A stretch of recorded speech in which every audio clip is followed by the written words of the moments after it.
Greetings, gamers. Welcome to part number 10 of my Let's Play Fire Emblem 10, Radiant Dawn. And in today's episode, I have much to do, including getting my units over here to defend Fiona's crew. Now, this isn't so hard to do because of the fact that I already have several units over here and ready to jump into action. Fortunately, Jill needs healing. And Volug is also going to play a pivotal role here, especially during the beginning, when I don't have the ability to get folks like Edward and Nolan up here as fast. That's just primarily due to the fact that Edward and Nolan are much slower moving units than I would like. However, let's see. Okay, that's nice. So, Leonardo can go ahead and take one of these KOs. I guess that will be fine. This will allow him to be ready to promote. So anytime from this point forward I get a Master Seal, he is a likely candidate. Of course, I'm going to be doing Jill first, Jill's promotion first, because it just makes more sense since she's a much better unit.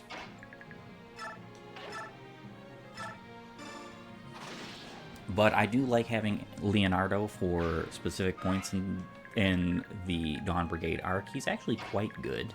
Not terrible. Quite good with his chip damage, that is. But here we go, showing off Micaiah's ability to one-shot these guys. I love it.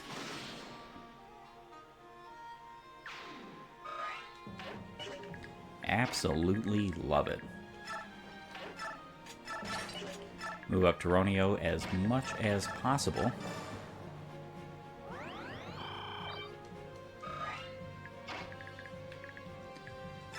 And even Soph, why not? Take this guy out so he's no longer a threat or a nuisance. Got the red gem. That is always good. I don't think there's anybody else who can possibly reach this space, so I'm thinking to push Micaiah in the way.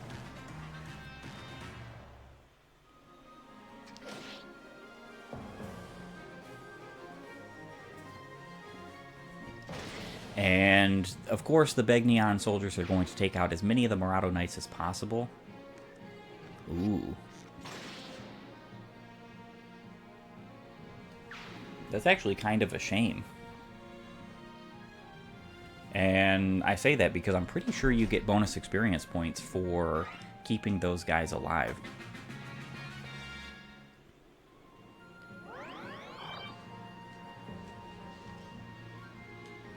So one very good strategy that can be employed in this chapter, which I did not go about doing, but is to have Jill go with the left party, specifically so that she can be of great assistance in taking out this ballista. The problem is that there are other archers here who will gladly jump on the ballista if he is taken out. And if I'm not mistaken,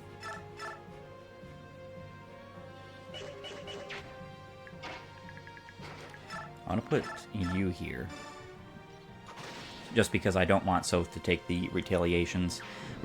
Soph is going to get bombarded by enemies, likely very shortly here. The boss does have a javelin. Got the Master Seal. Of course, I know exactly who that's going to. And a whole lot of units over here. So, I think it's for the best to take out one of these Hellfire mongrels. And he missed. Very nice. Wouldn't have affected me so bad had he hit, but I'm very glad he did not. Alright, would be nice to move Edward up over here. I actually don't think there's a Yeah, there's no way that I would be able to push him far enough to attack any of these guys this turn. Unfortunately, but it is okay. Nolan has a hand axe. I don't think he's not in the range. I don't want to put Edward in the range of that either. That looks perfect. What I am going to do, though, is attack. I should probably use a hand axe here.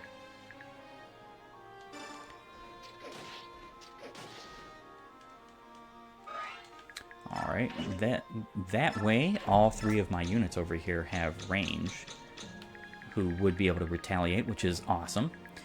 Now that I have the Master Seal, that's going to be awesome. Being able to use that on Jill and having a promoted Jill, especially considering that she is far and away probably the best candidate for promotion in the entire Dawn Brigade. That's simply due to the fact that Jill is strong and a flyer, and she starts strong, so the promotion really does help her to continue being strong. Ooh, nice.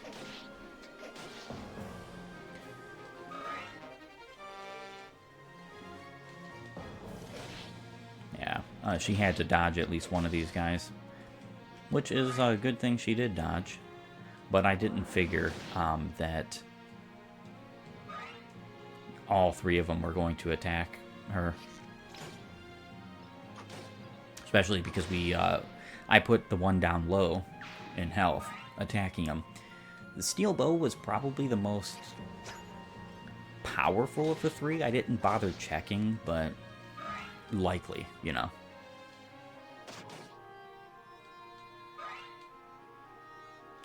So one thing a lot of folks like doing, I'm not really opposed to this in this specific chapter either, is making it so that the ballista runs out of his shots before you move in to take down the boss, because Micaiah loves A, the boss experience, and B, she's the best suited at dealing with the boss. I mean, obviously there is Tauroneo too, and nothing's going to touch that man, except for hammers. But either way. You pretentious little fools, I'll show you how insignificant you are. Witness Begnion's might. Yeah, that's kind of really unfortunate, but my own issue for not counting the squares, eh? You disgust me. Got Paragon. Chapter is completed, which is good. Dear boy, I'm sorry you had to suffer on our account. I wasn't scared. I knew the Dawn Brigade would save us. Thank you. Thank you for rescuing my people. Your people? You must be... Yes. I am Lang Vega's daughter, Fiona. After my father died, I assumed the governance of Morado. General Lang Vega from the song? Bryce, Tauroneo, Gawain, and Lang Vega, 4 riders of Dayan, 1 country, 1 king. While they bear our banner, a free Dayan shall sing. You're that daughter? Or General Lang Vega's daughter? Indeed, Lang Vega of the 4 riders. He was a good friend, and a mighty swordsman as well, and stubborn as a mule. Your father was a powerful warrior of unquestionable integrity, a great man. Yes, and that's why he renounced his rank and title as rider, and withdrew from court life rather than serve King Ashnard. You've heard the rumors, no doubt, that Ashnard murdered his own father. My father could not serve such a man. And so, to protect Morado from a madman, we did not send men to fight for Dayan in the war. I doubt you could ever forgive us. I find this really hard to believe that Ashnard just said, I'm not going to bother with Morado. You guys can be free while I go off in war. I really find this to be a questionable plot hole, to say the least. And I don't exactly understand how intelligence systems ever thought that this would be a viable or reasonable story point, considering that, like, Mad King Ashnard, there were some very questionable, we're going to find out some of those very questionable things he did in this game to certain individuals in the previous game, whom he warped and twisted just to make them fight for him. And nah, I have a hard time buying this. No, quite the opposite. You are these people's stewards, and you chose the course that would protect them. But now, Begnion is willing to sacrifice innocent children to maintain their grip over our country. We cannot allow that. That is why we are asking you to lend your strength to the Liberation Army. Together, we can reclaim our country. And now, you ask us to bear part of the burden of restoring our motherland? If you would have my lance, then I, Fiona, steward of Morado, do gladly swear allegiance to your Liberation Army. I and my men bind ourselves to your fate. Use my army as best you see fit. Dayan Keep. And now Morado betrays us as well? You are aware that riots broke out in 3 other regions yesterday, are you not? All quelled immediately, of course, but the unrest grows. Who cares what the commoners do or think?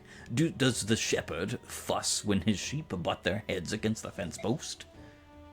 Nevertheless, as the insurgence grows, news of it will inevitably reach Begnion. Yes, I see what you mean. That would be less than desirable. The Imperial Prime Minister Sephiran cast a grim eye on dishonesty. If he finds out what has been going on in Dayan under our rule, that would be not good. Sephiran's persistent as a mosquito and quick to judge. Though you and I know I have been nothing but fair and just in my rule here, it's best to avoid an inquiry. Which leaves us but one recourse: crush the rebel faction before it grows larger. Exterminate them. Then the commoners, bereft of all hope, will turn their sheep eyes back to us and beg to rejoin the flock. I see. Well, I leave the matter in your hands. What funding you need is yours. I'm glad we agree on this. Well then, pardon me, sir, while I tend to our little lambs on the loose.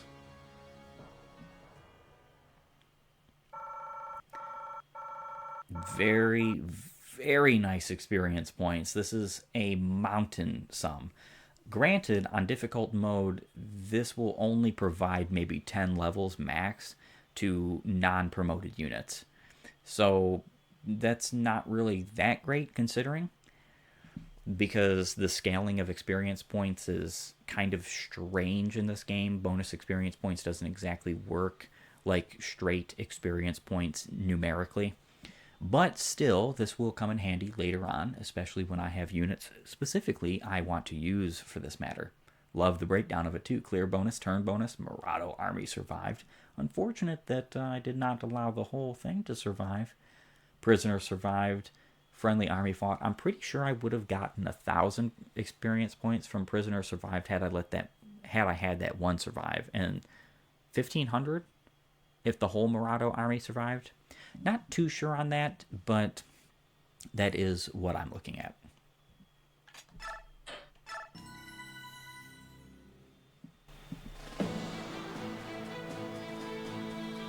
The Liberation Army's sweeping victory seems to signal a turn in the war for Dayan. However, General Jared uses his superior numbers to harry the group and threaten their fragile momentum. Begnion has fortified its army with weapons and supplies bought with funds stolen from Dayan. Begnion has also purchased the swords of a vast number of mercenaries from these same stolen funds. The Liberation Army does not want for willing fighters of its own. However, most are old men and inexperienced boys whose passion far outstrips their skill. The Liberation Army has no choice. It must bolster its ranks if it is to meet Begnion on equal terms. Its only hope lies locked in Begnion's prison camps, where Dayan's former soldiers await their rescue.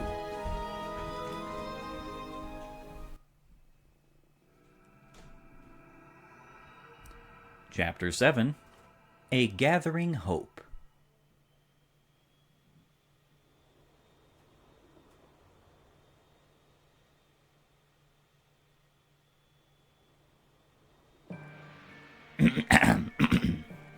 As General Staff Officer of Dayan's Liberation Army, allow me to outline my latest strategy. Excuse me, but shouldn't Prince Peleus be here? There's no need to distract the prince with the war's petty details. He won't be coming to any more meetings. From now on, consider my words the prince's own. I'm not sure that's... Enough idle chatter. Come, have a glance, my pretties. Our next target shall be Umano. Among all the work camps, it is one of the largest. Conditions within the prison camp are harsh. If we are to save the prisoners, every moment matters. One of the largest work camps? Can our forces handle that? Such a trivial concern, and one my profound genius has already addressed. Behold this lake next to the camp that provides fresh water to all there. Into this lake we shall dump a deadly toxin of mine own devising. Then we'll sit back as the enemy slowly dies. What are you saying? Poison is inexcusably vile. I will agree to no such plan. What was that? You. How dare you question my plan, conceived in a state of exalted meditation? No matter how misguided the enemy may be, we must fight with compassion and consideration for the innocent. She's right. Poison doesn't discriminate. Prisoners would die too, and any nearby villages would be affected. And then what would happen? People would doubt us, question our cause, maybe even side against us. And it would cast a stain on Prince Peleus' name, don't you think? Fine then. Do as you like, and when you find yourselves utterly defeated, you can come crawling back to me. My apologies to both of you. When Lord Azuka gets excited, he can lose all sight of reason. I apologize to General Tauroneo. He stormed out because I... You needn't apologize. You are in the right. I would never condone the use of poison. However, this does mean we must devise another plan if we are to have any hope of victory. Yes, you're right. In that case, what do you think of this strategy? And of course, I'm left up to do the strategizing. Companions. Hello? Oh, hello there. Hello? Yes, hello. Now that we have that established, what can I do for you? I'm Meg. Yes, I know. It's nice to meet you, Meg. That's a very nice name. And, I'm from Crimea. Yeah, I'm one step ahead of you. Heard that too. You're far away from home now, aren't you? Quite an independent girl, eh? And my village, it's called Oma. Oh, you're from Oma? Now that's something I did not know. Yes. Then you must know Brahm. Hold on a second, you look exactly like him. Are you two related? We sure are. I'm his daughter. His youngest daughter. Oh, I've heard stories. He loves to tell stories about his kids. He said that you could lift a full-grown cow. It's nice to meet the person I've heard so much about. How is Brahm? Doing well? Yes, he is. He works all the time. I do wish he would slow down. Ah, yes, well, it's good to hear he's staying busy. Brahm, huh? Wow, brings back memories. Well, if you're his daughter, I'll do whatever I can to help you. You said you were looking for somebody? Who is this person? Well, he's my fiancé. How could any guy leave a girl like you? What's this lucky guy's name? What's he like? Well, he's standing right in front of me. I'm sorry, I'm sure I misheard you. Can you repeat that? Slowly? My daddy told us years ago that he was going to marry one of us to a really nice friend of his, a mercenary named Zehark. Whoa, hey now, I don't. But my older sister got married last year, and so I came instead. Oh, it's so nice to finally meet my husband. Meg, look, this is kind of crazy. See, Hark, I'm sure I still have a lot to learn, but after meeting you, I just know we'll live happily ever after. Meg, I need you to listen very closely. Oh, don't worry. I'll work hard every waking moment to become a good wife, even during a fight. See you later, Pookums. Meg, wait! Wow, she's downright pushy. She must get that from her old man. And did she just call me Pookums? Yeah, I'm sick too. Sorry to call you here like this. Forgive me. It's quite all right. Can I pour you some tea? Or is there something else you would prefer? I'm fine, thank you. What did you want to speak with me about? I know you are angry with me. Please forgive me. Can you tell me why you stopped showing up at our meetings? It was at Izuka's request. You are the leader of this army. You cannot simply leave all the decisions to someone else. I'm sorry. I'll ask Izuka before the next meeting. I need his permission to attend. Why? You're the prince. Why should you need any man's permission, much less your own advisor's? Yes, I am the prince, but I owe much to Izuka. He taught me everything I needed to know to become a proper member of the royal family. He contacted Tauroneo and the other senators from Dayan for help. Without his power and influence, I would have never mustered an army or met my own mother. I see. You were alone. Pardon? And then Izuka reunited you with your mother, gave you a place to stay, and provided you with a reason to live. And you feel you owe him a debt of gratitude for ending your loneliness. That is why you try to do as you are told, as Izuka wishes. Micaiah, you're... I'm sorry, I didn't mean to. That was inappropriate. You're amazing. Amazing? You really can read minds. I'm simply amazed. You saw right through me. Sorry, I got too excited. Look at me, I'm sweating. Prince Peleus. What is it? Why are you looking at me like that? That mark. Oh, that. What is it? It's called the Spirit's Protection. The source of all magic in this world is tied to the power of the spirits. When you make a pact with such a spirit, its power manifests on your body like this. I see. What am I saying? You already know of this, of course. You have the Spirit's Protection too. What? I saw you washing your hands the other day. When I walked up to you to say hello, I saw the mark on your right hand. You saw? I thought of confiding in you right away, but my mother called for me. I didn't get a chance to tell you until now. Do you think this mark is really the Spirit's protection? Oh, you didn't enter into the pact yourself? No. I see.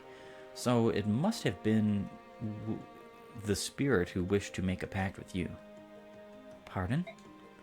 It's a very rare phenomenon among newborns. Usually it happens to infants who have an exceptional talent for magic. You truly are amazing, Micaiah. I don't know about that. Let's keep this among ourselves. We don't want people to confuse us with the branded. What are the branded?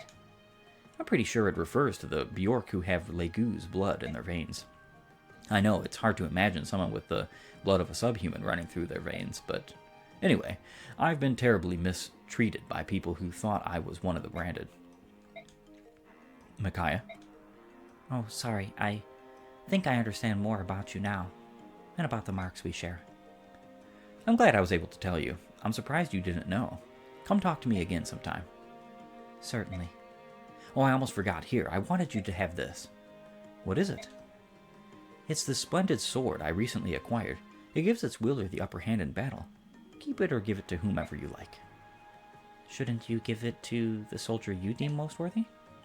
No, I wouldn't want the soldiers thinking I'm giving anyone special treatment. It would be inappropriate. That's what Izuka says anyway, so I think you should do it. I understand. You must have so much on your mind. Indeed. I long for the old days when I was poor, but had few worries. Prince Peleus. But I'll keep fighting. I won't stop until Dayan is free once more. Hear, hear. Brave sword. Very nice. Know exactly who to give that to.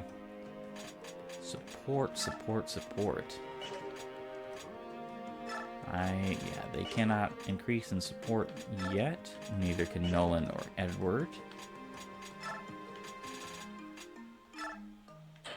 Definitely want them to gather some more support, so I'm going to need them to be together more often, close in the battlefield, I would suppose you'd say. Skills only have Paragon and Beast Foe to assign. I'm actually going to be removing Shade and assigning Paragon. Paragon is a very good choice to have on Micaiah. That is most definitely for certain. Beast Foe is also not useful for the rest of this arc, so that is something also to keep in mind. Shade can go on Laura for the time being, even though I don't think it's too useful of a skill. And of course, I do have... Edward can go ahead and keep that Brave Sword for the time being. But I do have a Master Seal I would like to give over to Jill. And immediately use such, having her class change, which would be awesome.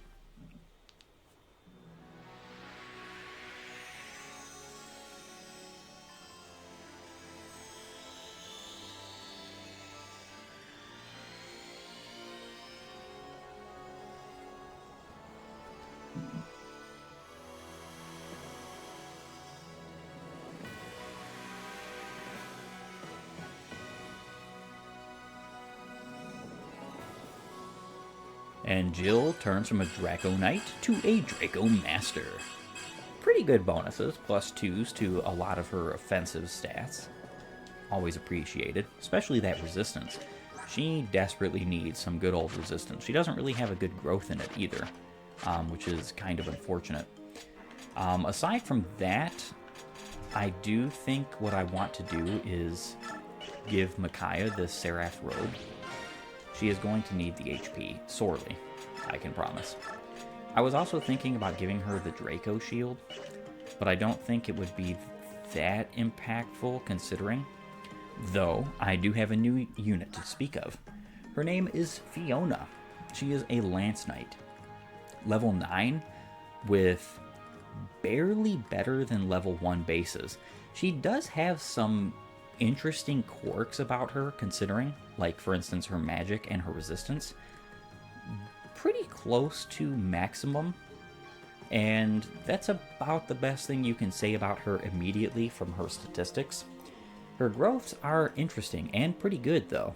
45% HP, 40% strength, 15% magic, 40% skill, 60% speed, 55% luck and defense, and 50% resistance. She is quite the tank and actually a very good growth unit. Very good. The problem is where she starts. What she is basically Meg.